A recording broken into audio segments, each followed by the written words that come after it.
ವಿಜಯಪುರದಲ್ಲಿ 15ಕ್ಕೂ ಹೆಚ್ಚು ಗೃಹ ಬಳಕೆ ಸಿಲಿಂಡರ್ ಜಪ್ತಿ, ಹೋಟೆಲ್ಗಳ ಮೇಲೆ ಆಹಾರ ಇಲಾಖೆ ಅಧಿಕಾರಿಗಳ ದಾಳಿ.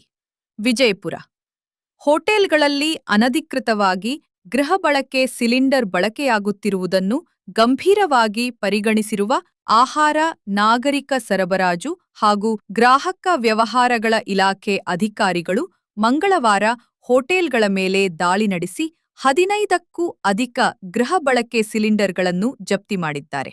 ನಗರದ ಸೋಲಾಪುರ ರಸ್ತೆ ಪಕ್ಕದಲ್ಲಿರುವ ಹೋಟೆಲ್ಗಳಲ್ಲಿ ಅನಧಿಕೃತವಾಗಿ ಗೃಹ ಬಳಕೆ ಸಿಲಿಂಡರ್ಗಳನ್ನು ಬಳಕೆಯಾಗುತ್ತಿರುವುದನ್ನು ಖಚಿತಪಡಿಸಿಕೊಂಡ ಅಧಿಕಾರಿಗಳು ಒಟ್ಟು 15 ಗೃಹ ಬಳಕೆ ಸಿಲಿಂಡರ್ಗಳನ್ನು ಜಪ್ತಿ ಮಾಡಿದ್ದಾರೆ.